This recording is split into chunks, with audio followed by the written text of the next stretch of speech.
Here's why you should probably wait for the PS5 Pro. The PS5 family is growing a lot. And are we getting another 30 FPS remaster?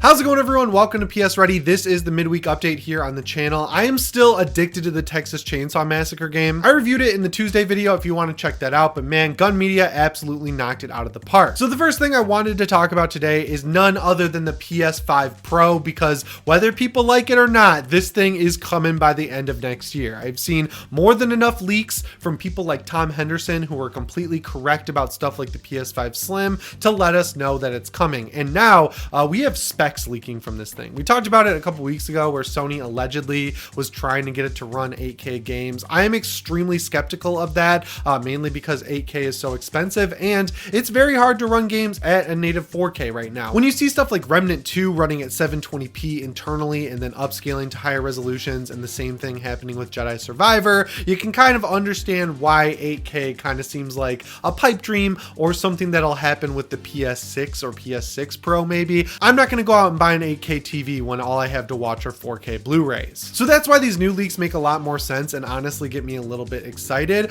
So the first big feature that this thing is going to be targeting is native 4K, or 4K that's upscaling from higher resolutions. Because as I mentioned, a lot of these next gen games that are running on Unreal Engine 5, like Remnant 2 for example, they have to run at like 720p internally and then be upscaled to get anywhere close to 4K. And while FSR is definitely good, it's nowhere near as good as DLSS. And I know with FSR 3 they're going to have frame generation, which basically means it'll be able to insert frames into the game so you can keep a rock solid 60 FPS, and they're going to be AI generated. And with DLSS 3 it does look extremely good, but like with all technology, I feel like the FSR 3 version will be a noticeable step down but still be good enough for console. I don't know if that's ever going to come to console. I know that the first game that's allegedly going to support it is Starfield, so we'll see if that comes over to the Series X version, because that would be a good way for Microsoft to run that game at 60. But with the hardware upgrade we're going to get with the PS5 Pro, I think it's finally time where a $500 or $600 console is going to be able to run games natively at 4K. Stuff like Final Fantasy 16 or Jedi Survivor, I think they'll keep them at the resolution they're at and keep the FSR 2 settings exactly where they're at, but the performance modes will actually be able to lock at 60 FPS, which you know is awesome. And as we start to get more and more games coming out that actually push the PS5's hardware a little bit more than what we've been seeing in the past, you're going to want that extra headroom to make sure that you can at least stay either locked at 60 FPS or at a true 4K at 30 FPS, because I feel like that's going to be very noticeable as someone who regularly plays games at 4K on my PC. The CPU in the PS5 Pro is allegedly going to be able to run at 3.6 gigahertz, whereas the PS5 that we have now runs at 3.5 gigahertz. But the GPU is going to see a really big jump, going all the way up from 2.2 gigahertz to 2.7 gigahertz, which is pretty big. And then with the teraflops, which I really don't know how that affects performance in any way, but people love throwing it around. The PS5 right now can do like 10.8 teraflops, and the PS5 Pro allegedly is going to be able to output 23. Again,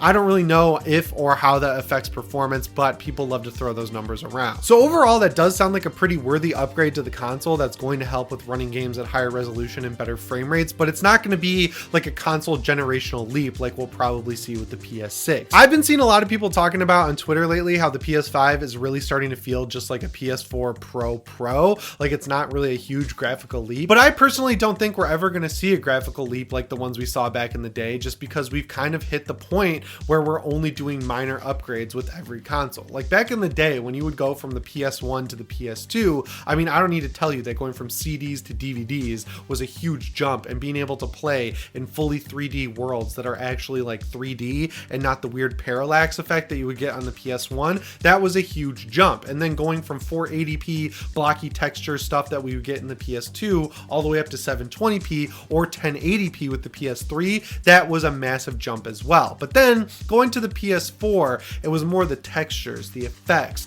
the frame rates, you know, making things look more realistic that really became the focus versus actually expanding the way games work. And now with the PS5, we are mostly focused on graphical upgrades like using ray tracing, running at higher high resolutions. At the beginning of the console's life cycle, we were getting actual 60 FPS modes, which was really cool, but you can definitely see how things have shifted from advancing gaming as a whole to just making games look, run, and play a little bit better than they did on the last gen consoles. This video is sponsored by Brilliant. Brilliant is one of the most effective and intuitive ways to learn math and science. They offer a ton of courses covering a wide variety of topics like math, computer science, and even understanding AI. I've said it before here on the channel, but I absolutely hated math in high school, so when I got to college, I did whatever I could to take as few math classes as possible. Brilliant had a basic skills course with a foundational learning path, and I'm not gonna lie, it started out really easy, but it got kind of tough towards the end, but I felt myself learning, which was cool. And I was surprised how much it helped that most of the questions were picture-based. And the best thing about Brilliant is that it works with you. I told it I only had around 5 minutes a day for a lesson, and it ended up picking one out that only took 5 minutes, which was great. So not only is it fun, but it's also something I could see myself sticking with and continuing to use going into the future. So if you want to pick up a new skill or improve your critical thinking, go to brilliant.org/PSReady today. You'll get a 30-day free trial, and the first 200 people who use my link will get 20% off a yearly subscription.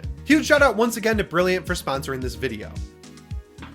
Personally, while I'm really happy with where games are at right now, I would love it if AAA developers focused more on polishing their games, getting them out for release, eliminated teams that were making DLC skins and just things that they can monetize like battle passes and stuff like that. I don't need a game that's going to be my job anymore because I just genuinely don't have time anymore for games that are going to become my job. I've talked a lot on this channel about how much Destiny 2 I was playing before, and I kind of hit the breaking point where I was like, I am not putting enough time into games that are single player, and I honestly get a lot more enjoyment out of single player games, so I kind of had to make a choice to bail on Destiny just because I'm an adult and I can't sit around and play video games for like 20 hours a day like I did in middle school, you know? Like I have to make some choices, and live service games are just not where it's at for me. I would really love to see more games come out with the quality level of Baldur's Gate 3. Not to say that's a perfect game, because I talked about this in my last video. It's basically optimized from the top down, so when you're playing the first act, which was in early access for a long time, it is pretty much flawless. But then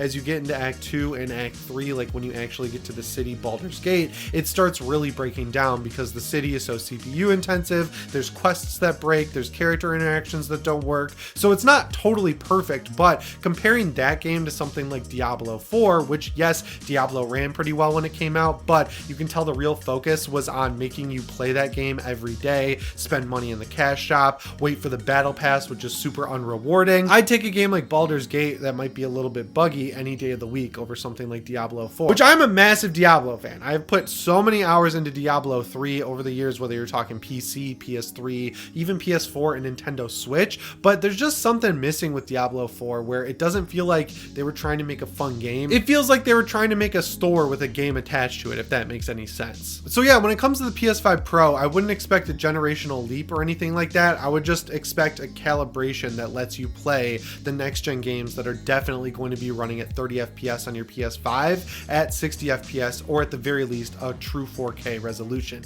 And when games can't run at true 4K, the FSR will be turned to quality probably instead of balance, which if you don't know, the way FSR works is that it runs the game at a lower resolution, upscales it. So when you use balance, for example, if you're playing at 4K resolution, it's actually upscaling from like, I don't know, 1080p, and then if you're using ultra quality, it's upscaling from 1440p. It just goes down the more you get closer to performance, and then performance I think can go all the way down to like 360 or 540p. So yeah, I think it's good on both fronts. If you're enjoying your PS5, you're fine with 30 FPS. I don't think there's going to be a reason to upgrade, but if you had a PS5 at launch, like you were lucky enough to get one, and you want to get that 60 FPS gameplay back, you're going to have an option in the future. Next up here, let's talk about this new PlayStation hardware that's finally been fully revealed. So all of this went down during Gamescom, and IGN also got to do a hands-on preview with the Project Q, which is now being called the PlayStation Portal, but there are some other things that were fully announced as well. We'll start out with the PlayStation Portal, which as we all thought is kind of a mixed bag. So I'll start out with the good news here, and that is the price. I don't know how Sony did this or decided that it was a good idea, but I'm glad they did. This thing is only retailing for $200, which is half the price of a Steam Deck, or like $120 less than a refurbished Steam Deck. So that's pretty good, right? Like I've been saying since this thing was revealed revealed or even leaked that they really need to get it in that $200 price point and really take a loss on it. And it doesn't seem like they're taking a loss on it for reasons I'll talk about in a minute. But overall, I think for what this is, that $200 price point is pretty good. And if you compare it directly to the DualSense Edge,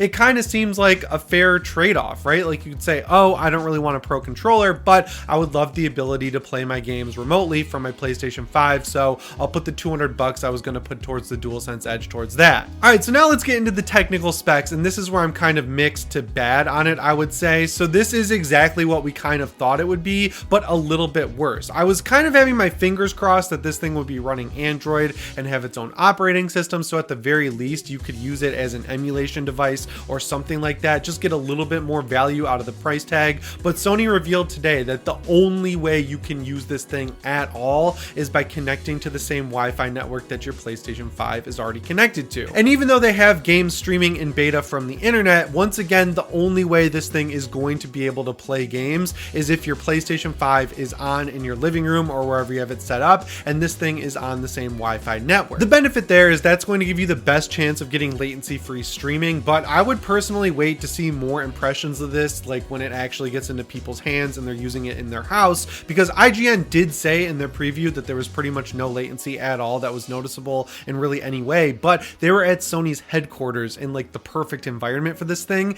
And I've tested a lot of different devices, and the only thing that really worked great for me when I was streaming a game from my PlayStation 5 on my gigabit network was the Vitcher 1 glasses that sponsored the channel a little bit ago. That was a flawless experience with the PS Play app, whereas using the Backbone controller on my iPhone, even if I was using the iPhone version of PS Play, it just didn't really work. It was stuttery. I had to play it at 360p to eliminate most of the stutters. It just wasn't a great experience. So Sony hasn't really proven to me that they know how to have good streaming tech, even on the best possible network, which I think I have. I've got a mesh setup here that's a gigabit mesh. It's pretty locked down. There's not a lot of devices on it. It's pretty much the best case scenario for a device like this. The other thing that's not great about this handheld is the battery life. Sony is saying that it's going to have the battery of a DualSense controller. I was hoping that because this thing doesn't have a high-powered processor or, you know, an operating system that it has to run, they would just pack all of that space behind the screen with a huge battery and let this thing have like insane batteries, sort of in the same vein as something like the iPad Pro, where it lasts for days when it's in standby mode, and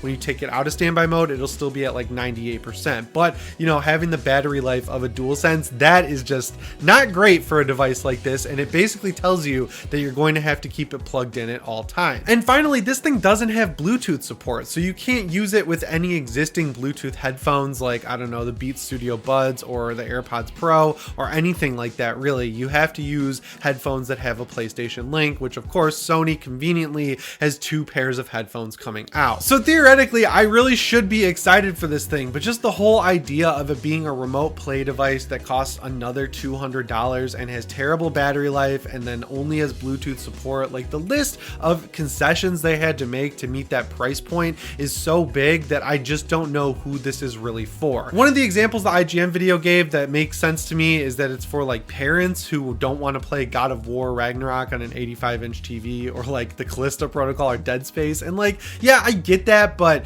most people are playing these games at night after work, aka when any kid who's too young to see it is already in bed. So not really the best use case if you ask me. Next up here, let's talk about these new PlayStation headsets, the PlayStation Pulse Elite and the PlayStation Pulse Explorer. The Pulse Elite is going to be $150 and the Explorer is going to be $200. That's kind of crazy considering that the Explorer are earbuds and the Elite are just over-the-ear headphones. You would think it would be reversed, where the earbuds are less expensive, but no, that's not the case here. There's also this new technology called PlayStation Link coming along with these, where they'll be able to directly connect to supported devices like the PlayStation Portal, of course the PlayStation 5. They also say PC and Mac will be able to take advantage of PlayStation Link, and the cool thing is they're implementing the same features that the InZone headsets have, where you can connect to Bluetooth at the same time. I actually use that feature a lot on the InZone H7, where I connect my PlayStation 5 with the dongle or my PC, and then I connect the Bluetooth to my phone, so if I get a call or I want to listen to a podcast or a YouTube video in the background while I'm knocking out side quests and something, like that is a great use case for that. I think it's smart that they're including that in both the earbuds and the over-the-ear headset as well. And of course, these are going to take advantage of 3D audio, and they say that the audio is going to be basically the best PlayStation audio you've ever heard in your entire life, and nothing will ever be better than using using these headphones. I'm actually extremely interested in these earbuds. I've talked about it before. I really like the Razer Hammerhead Hyperspeeds. They have a PlayStation version that comes along with a dongle, so you get latency-free audio. That's the best thing ever for headphones when you're playing games, because on PC the same thing happens where you get latency between you actually like shooting a gun in Destiny and actually hearing the audio. So anything they can do with gaming earbuds to completely eliminate that audio is awesome. But then having just regular old Bluetooth for when you're on your phone listening to music or whatever, that's great. I like the idea of the earbuds because you can use them as just regular old earbuds and not just when you're playing games. Next up here, let's talk about the Metal Gear Solid Master Collection, because there have been some not so great updates around this release. So there was a preview event last week for some upcoming Konami games, and a lot of creators got to come out and try out Metal Gear Solid Master Collection 1. But unfortunately, the version that was being showed off was the Nintendo Switch version, and it seems like that's the version that's going to be released on everything. So the first problem was that with the original Metal Gear Solid, it's just a straight up port of the PS1 ROM. So it's running at a super low resolution, which is being scaled up to the Switch's screen, which that game is super polygonal, and it has a really good art style, right? Like, I play Metal Gear Solid 1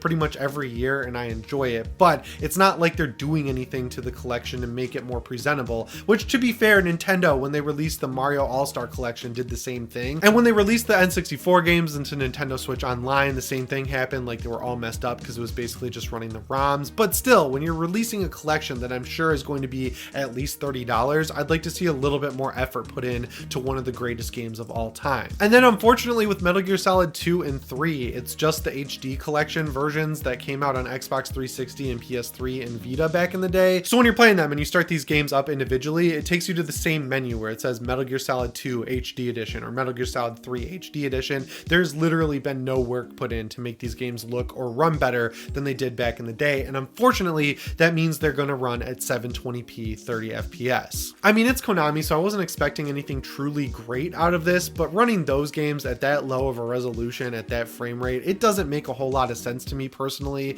just because you could run them at a much higher frame rate and resolution. There's nothing to say this couldn't be locked at 60 FPS. I mean, even if you look at the Red Dead Redemption port that just came out from Rockstar, people unlock the frame rate on a hacked Nintendo Switch and it runs at a locked 60. So yeah, it's really annoying that these developers put out these games and just limit them to 30 FPS for seemingly no reason. And it gets even crazier when you consider that you could buy like a Steam Deck 64 gigabyte for around $320 now refurbished, and you can go to emudeck.com and it'll install every emulator for you. And then you just drag and drop the ROMs for the first 3 Metal Gear Solids, and not only will they look better than the HD collection because you'll be able to run them at a higher resolution, they'll also play at a locked 60. Like, nothing against the Bluepoint ports, but the old games kind of look a little bit better to me, especially running them on my handheld. So knowing that I could just do that anytime I want, there's really no reason for me to give Konami any money here, unless of course you want trophy support, which is what you're going to get on the PlayStation 5. So yeah, it's a disappointing update overall. Hopefully they're paying attention and we get an update from them soon that says, hey, this game's going to run at 60 on PS5, but